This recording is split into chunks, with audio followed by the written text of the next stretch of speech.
What up? My name is Ryan Babel, and you're watching JLB Sports TV.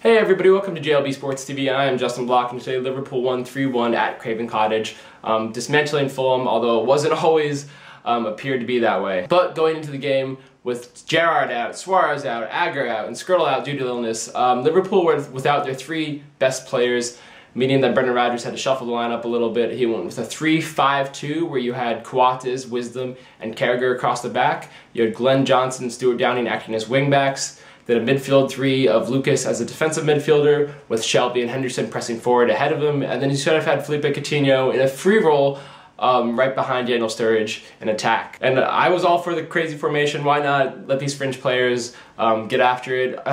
But it appeared like it wasn't going to work out so well early on in the first half, especially after Dimitar Berbatov capitalized on a Liverpool mistake for a goal. Now, although it appeared that the initial pass to set up the goal for Berbatov appeared offside, still doesn't excuse Liverpool's back four for being so confused and letting Dimitar Berbatov, basically Fulham's only attacking threat, their only really goal presence, have a free header on goal. Now on the cross, it appeared that Jamie Carragher kind of sort of crept up to the man in front of him to provide support, which left Glenn Johnson, who was behind Berbatov, in complete no man's land.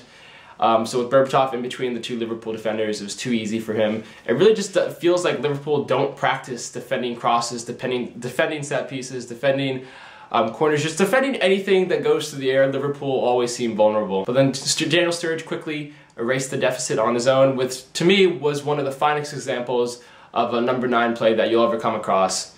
Andre Wisdom hoofed the ball up to him. Sturridge did absolutely brilliantly to control the ball, then create space for himself and finish with a cracking near post finish. Mark Schwarzer, Fulham's goalkeeper, had no shot at all. And that right there, I don't think we've seen that kind of sort of lone number 9 play since Fernando Torres left Liverpool. Luis Suarez is great, and he actually has more strength and more hold-up ability than I think people give him credit for. After all, he did do that basically on his own for the first couple months of the season with Liverpool, not having another senior striker.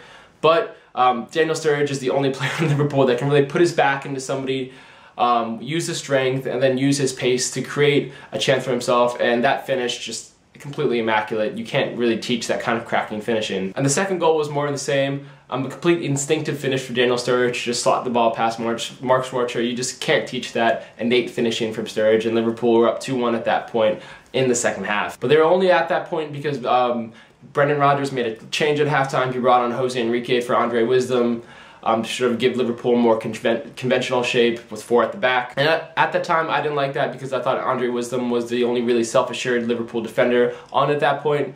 I thought Carragher was having a good game, but to me, Sebastian Coates was the big question mark in the middle of everything. I've never seen a center back be so physically imposing. I mean, Coates stands something like 6'5". He's a monster on the pitch, but he just doesn't really know how to assert himself in the game. He has cement blocks for feet, so he doesn't move very well.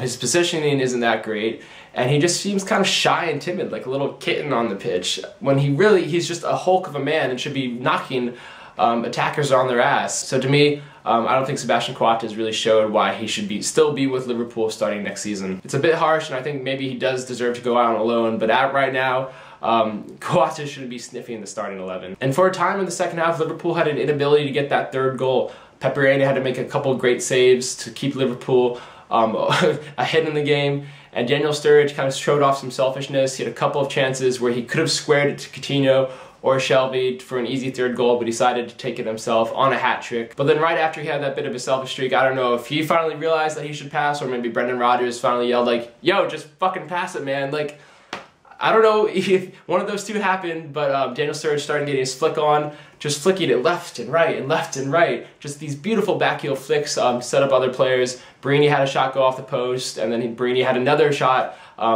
really well done by Schwarzer to make the save, off another Sturridge flick. So later on in the second half, things got a little bit fancy between Sturridge and Coutinho.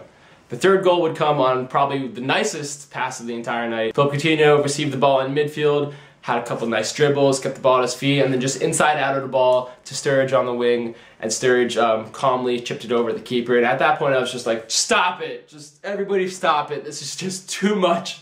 too much quality going around. Right now I am drinking the Philippe Coutinho Kool-Aid because his dribbling, his passing, his vision, it's all incredible. I think Liverpool have a genuine number 10 on their hands and a creative attacking talent they haven't seen since the likes of Luis Garcia. Daniel Sturridge got his 10th goal of the season today. That makes 10 goals in his first 13 appearances for Liverpool. And just so everybody's clear, no player has scored more goals in his first 13 Liverpool appearances than Daniel Sturridge. That includes the likes of Torres, Suarez, Rush, Dalglish, you name it. So Daniel Sturridge right now is the hottest starting Liverpool striker in Liverpool's glorious history. And to be honest, that's really saying something. Liverpool also achieved another nice statistical record this season. They set the record for most away goals in their entire history. Yes, this Liverpool's team has scored the most away goals in Liverpool's entire history. So that's all for today for JLB Sports TV. I am Justin Block.